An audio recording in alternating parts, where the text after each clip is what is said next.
concentrate on the Divine Lord and pray for peace and prosperity of the whole universe. Peace, peace, peace be unto all. Om Stapakaya Chadharmasya Sarvadharma Swarupine Stapakaya Chadharmasya Sarvadharma Swarupine Avatar Varishtaya Ramakrishna Te Namaha Asato Ma Sadgamaya Tamaso Ma Jyotirgamaya Mrityor Ma Mritangamaya. Om Shanti Shanti Shanti.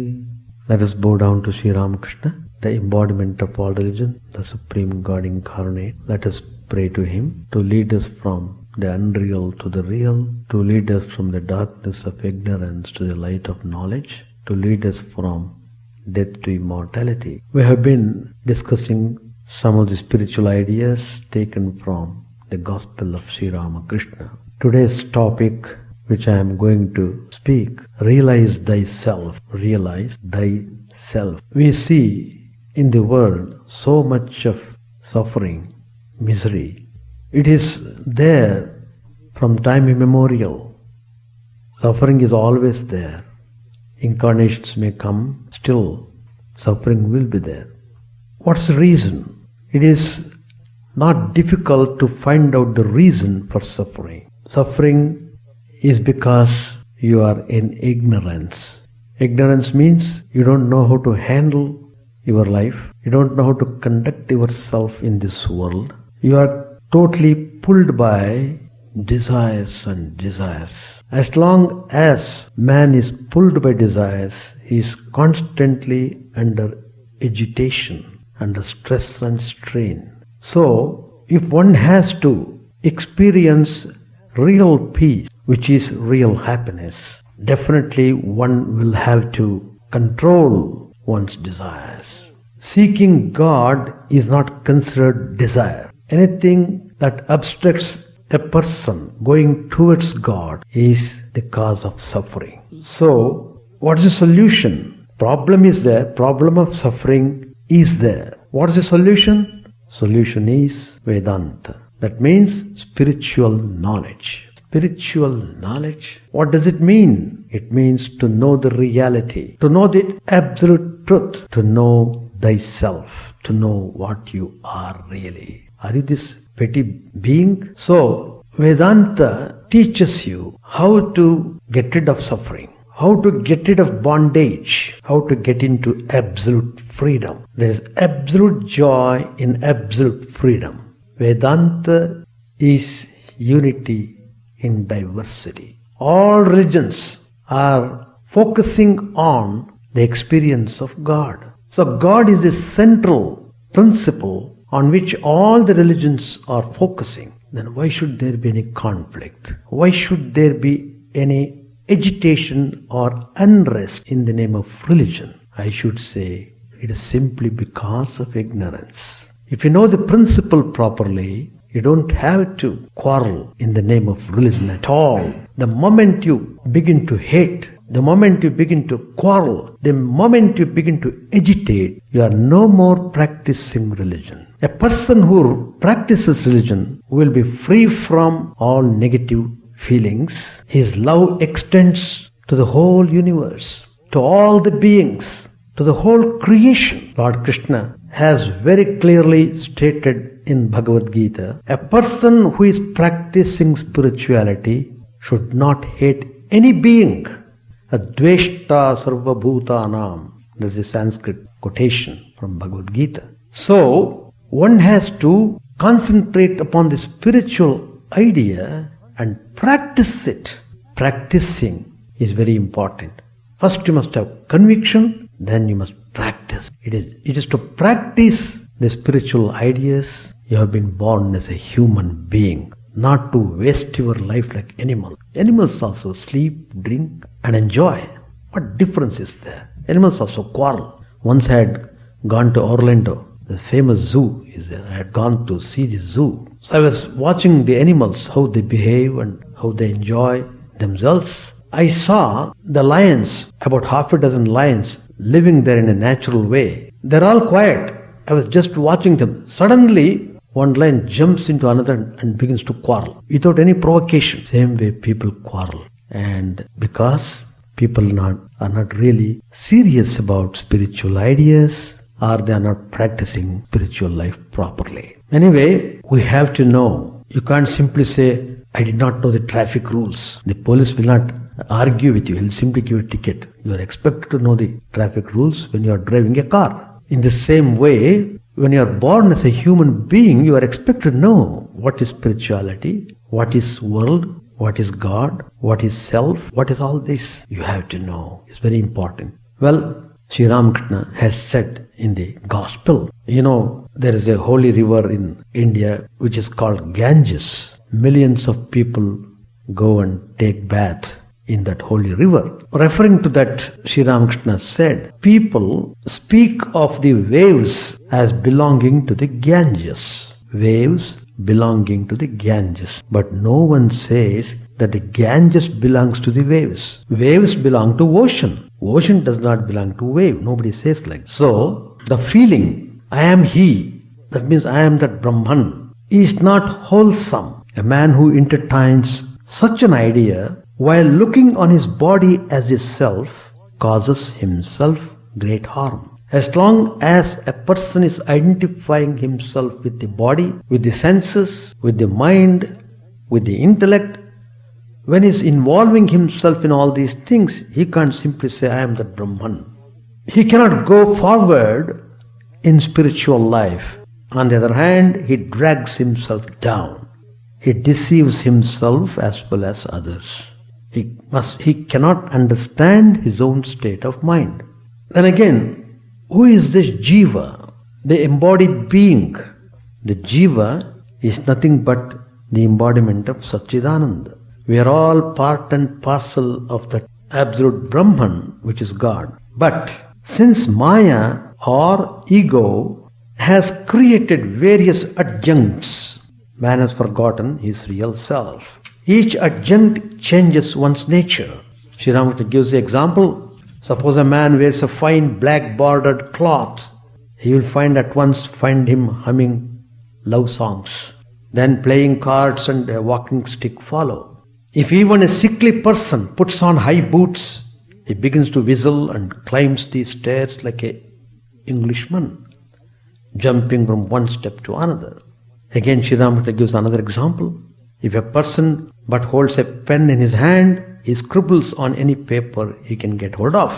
Such is the power of the pen. Then again he tells another thing what is happening in this world. Money, that's also a great adjunct. In Sanskrit it's called upadhi. Well, the possession of money makes such a difference in a man. He is no longer the same person. Sri Ramakrishna gives one example what happened. Once a Brahmin devotee used to come to temple garden to see Sri Ramakrishna. He would come very often. Outwardly he was very modest. After a while he was not to be seen for some time.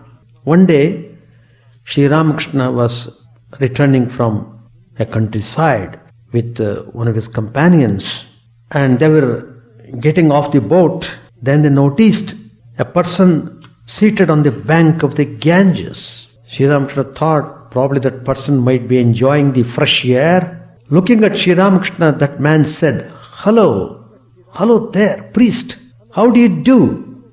It marked his tone, and Sri Ramakrishna observed it, and he said to his companion, well, the man who talked that way must have got some money. That's why he talks that way. He gives another example.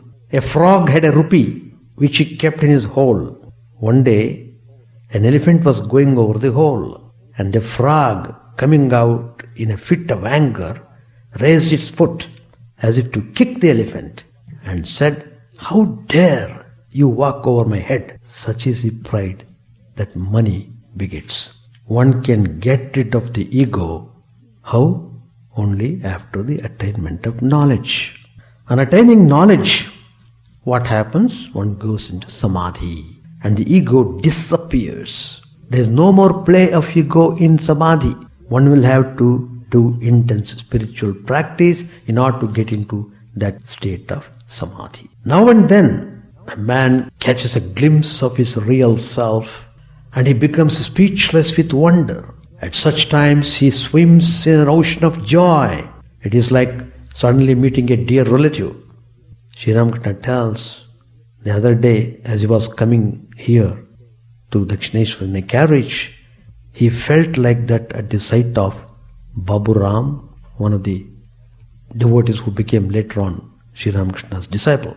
Then again Sri Ramakrishna says, see, people have endless doubts and doubts and doubts. Is it possible to solve all the doubts? Sri Ramakrishna tells, all doubts disappear when one realizes the self. When one realizes the true self, then all the doubts simply vanish. So, this is the introduction for my topic, Realize Thyself. What Sri Ramakrishna has said and what Vedanta means. Now, the scriptures and spiritual masters, they declare that there is only one existence which is infinite, all-pervading, and of the very nature and essence of consciousness and bliss, and also that man is essentially the same as that infinite existence. When Swami Vivekananda addressed the Parliament of Religions in 1893 in Chicago, he gave this Upanishadic message: each soul is potentially divine. Every one has got the divinity, but it is in potential state. So, what's to be done? Sadhana, that means practice. It is an effort to realize the truth as declared by the scriptures and the mystics. It is, in other words, an inquiry into truth. What do we mean by the terms truth, reality? In our experience, we see two things. One, ourselves, and two, the world of multiplicity. We see it around us. We are also told of a third entity, namely God, who is said to be the source and support of the universe. Nothing about him is known in our experience. We, however, note that the world is an ever-changing phenomenon. There is nothing static or everlasting here.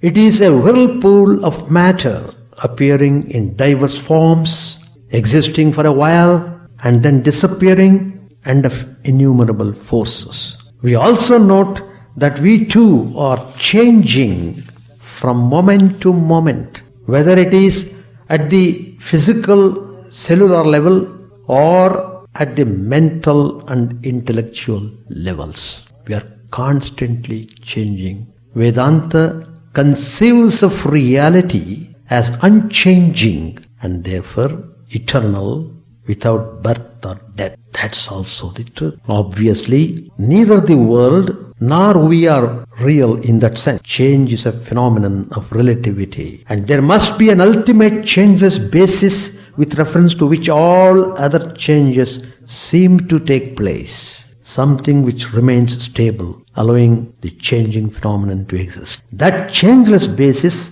is called truth or reality. Sadhana or spiritual practice is an effort to understand and experience that reality. This spiritual practice is not a haphazard process. It is a science. A science implies that there is a verifiable fact and a definite process of verifying it. In the present context, the verifiable fact, reality, truth, is what is declared by the scriptures and the sages, and the process is the various methods of sadhana prescribed. We shall try to understand the rationale behind the various methods and also examine whether the methods are really as different as they appear to be.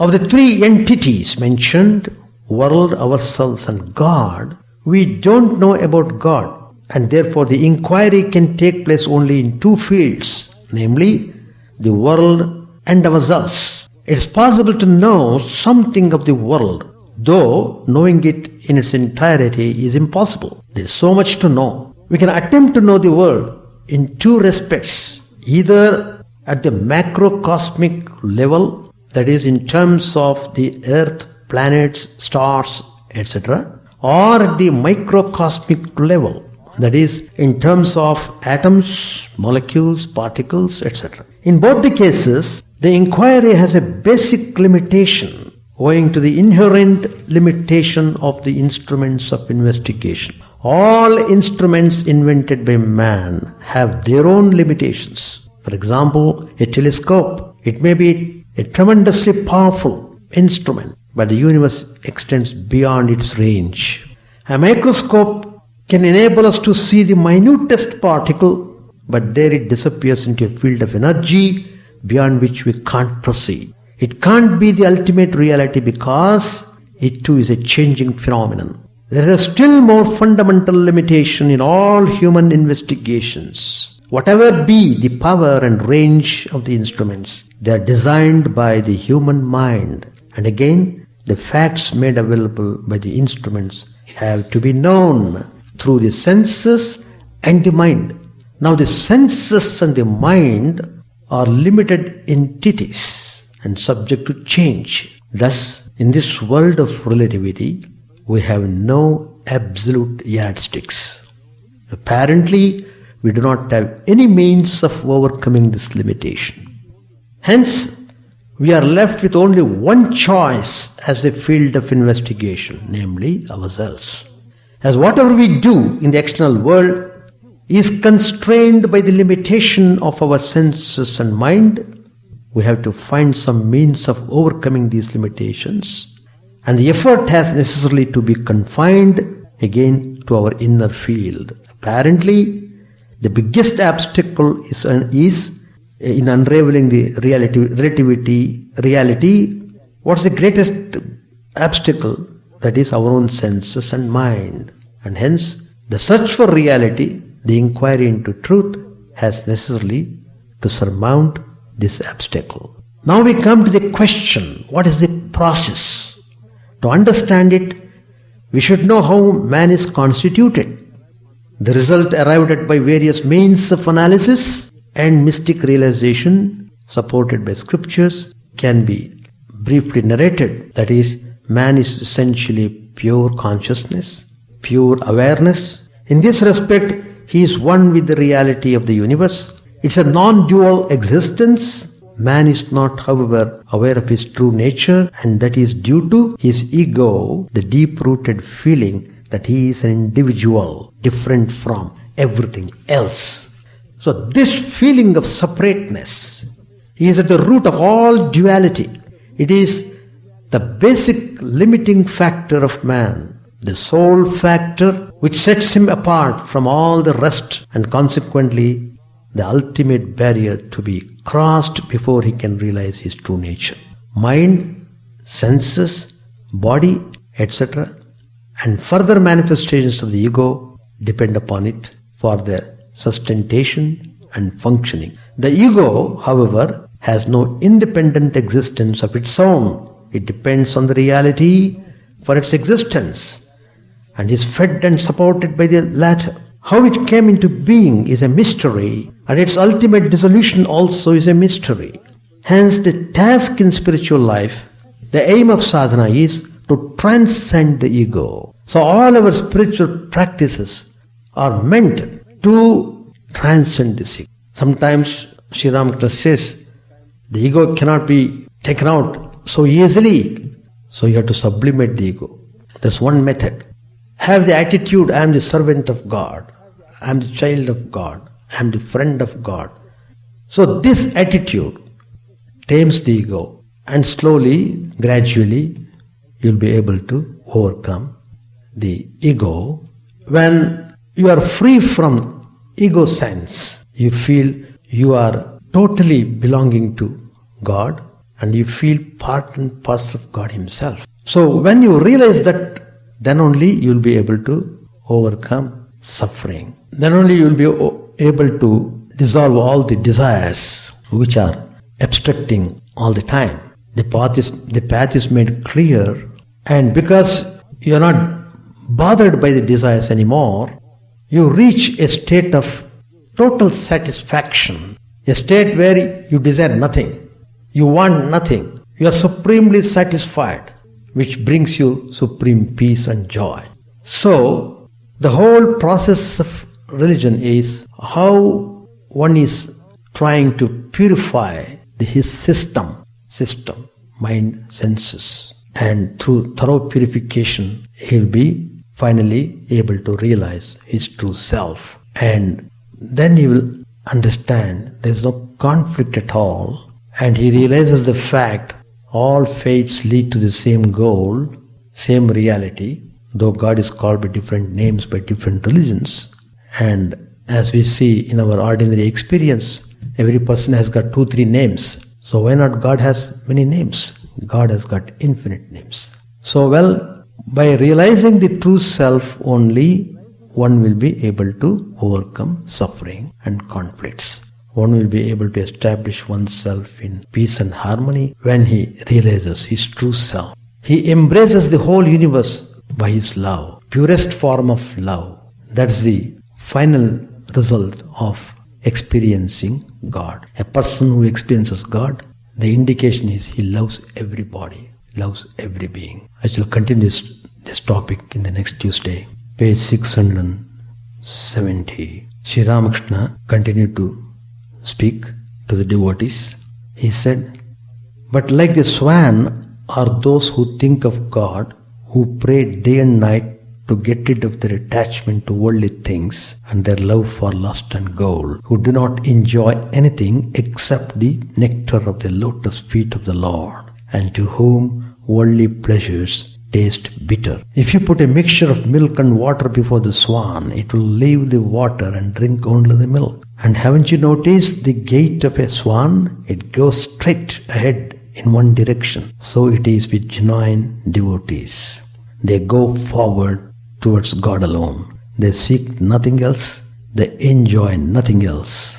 Tenderly to Bankim, Sri Ramakrishna said, "Please don't take offense at my words." Bankim said, "Sir, I haven't come here to hear sweet things."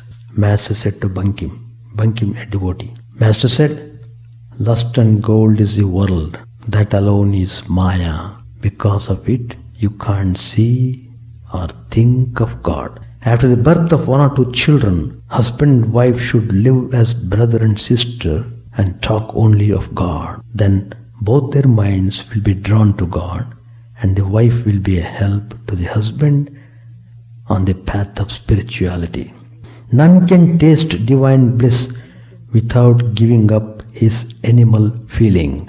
A devotee should pray to God to help him get rid of this feeling. It must be a sincere prayer. God is our inner controller. He will certainly listen to our prayer if it is sincere.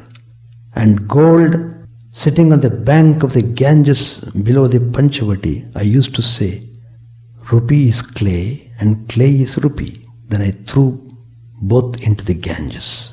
Bankim said, "Indeed, money is clay? Sir, if you have a few pennies, you can help the poor. If money is clay, then a man cannot give in charity or do good to others." Sri Ramakrishna answered him, "Charity? Doing good? How dare you say you can do good to others? Man struts about so much. But if one pours foul water into his mouth when he is asleep, he doesn't even know it. His mouth overflows with it. Where are his boasting, his vanity, his pride then? A sannyasi, a monk, must give up lust and gold. He can't accept it anymore. One must not swallow one's own spittle. When a monk gives something to another, he knows that it is not himself who gives. Kindness belongs to God alone. How can a man lay claim to it? Charity depends on the will of Rama. True monk renounces lust and gold both mentally and outwardly. He who eats no molasses must not even keep molasses about. If he does and yet tells others not to eat, they won't listen to him. A householder, of course, needs money, for he has a wife and children. He should save up to feed them. They say that the bird and the sannyasi or a monk should not provide for the future, but the mother bird brings food in her mouth for her chicks, so she too provides. A householder needs money, he has to support his family. If a householder is a genuine devotee, he performs his duties without attachment. He surrenders the fruit of his work to God, his gain or loss, his pleasure or pain, and day and night he prays for devotion and for nothing else. This is called motiveless work, the performance of duty without attachment. A sannyasi too must do all his work in that spirit of detachment, but he has no worldly duties to attend to like a householder. If a householder gives in charity in a spirit of detachment, he is really doing good to himself and not to others. It is God alone that he serves, God who dwells in all beings, and when he serves God, he is really doing good to himself and not to others. If a man thus serves God through all beings, not through men alone, but through animals and other living beings as well. If he doesn't seek name and fame or heaven after death, if he doesn't seek any return from those he serves, if he does not seek any return from those he serves, if he can carry on his work of service in this spirit, then he performs truly selfless work without attachment. Through such selfless work, he does good to himself. This is called karma yoga. This too is a way to realize God, but it is very difficult and not suited to the Kali Yuga. Therefore I say, he who works in such a detached spirit, who is kind and charitable, benefits only himself, helping others, doing good to others. This is the work of God alone, who for men has created the sun and moon, father and mother, fruits, flowers and corn. The love that you see in parents is God's love. He has given it to them to preserve his creation. The compassion that you see in the kind-hearted is God's compassion. He has given it to them to protect the helpless. Whether you are charitable or not, he will have his work done somehow or other. Nothing can stop his work. What then is man's duty? What else can it be? It is just to take refuge in God and pray to him with a yearning heart for his vision. We shall stop here. So long you have not attempted to know the true nature of your own self, you cannot escape suffering. In some form or other, man will suffer. So the only way to overcome suffering is to turn towards God, to experience the truth. Then only you'll be free from suffering and you'll be established in peace and harmony. You can share that peace and joy with everyone who comes to you. A saint belongs to the whole world, not to a particular community. So Vedanta means spiritual knowledge, the knowledge of what you are. That's the topic which I started today, which I am continuing next Tuesday also. If you have got any questions, you are welcome to ask. Now, if you know the reality, that is the underlying reality, changeless reality, amidst this phenomena of changes, then you get into real peace. Then you are no more terrified by the world. On the other hand, you love the world. You love everybody. You love everything. And the very world which was terrifying, which was cause of suffering, is giving immense joy and happiness. As long as you live, you're not bothered by any limitations. You reach the state of limitless. As long as the body survives, you will stay. Whether the body lives or goes, you are not bothered about it, because you have known the truth and you are satisfied with that. It's only theory. You have not realized it. That's what Sri Ramakrishna said in the beginning. You should not say, I am Brahman. When you are attached with body, when you are bound with body, mind, senses, when you are involved in so many worldly things, you should not say, I am Brahman and think like that. It will not take you in a spiritual way. The truth is explained in the scriptures that way, but you have to experience it. So in order to experience it, you have to follow some specific practices. So that's a stage, that's a final stage. When you reach that stage, then there's no question of choice. Question of why should that choice come at all? All the choices are before you realize it, reality. So in order to remove one thorn, use another thorn and remove the thorn which was pricking you and then throw them both. Shubha Shubha Parityagi. Shri Krishna says in the Gita, you must go beyond both good and bad. You must reject both. You want nothing means nothing. So you must practice it. First of all, you must get rid of bad things by adopting good things. Then you must transcend that also to get into reality.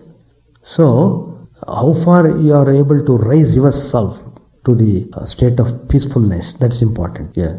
Because why man is suffering? Because of likes and dislikes. Likes and dislikes are the cause of suffering. Raga Dvesha. So one has to be analytical and take bold steps, decision to get rid of them.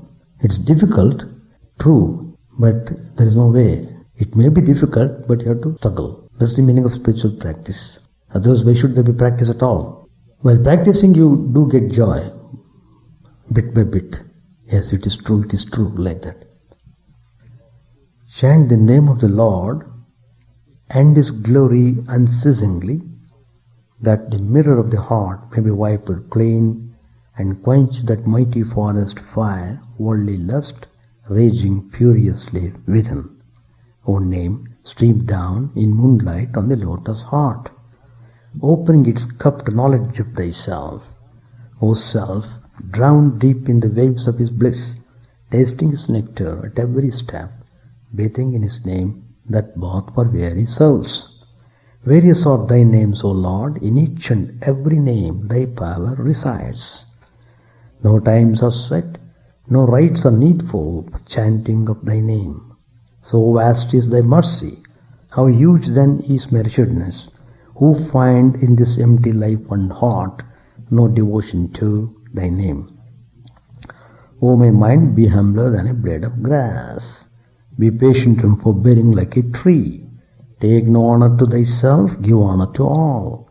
Chant unceasingly the name of the Lord.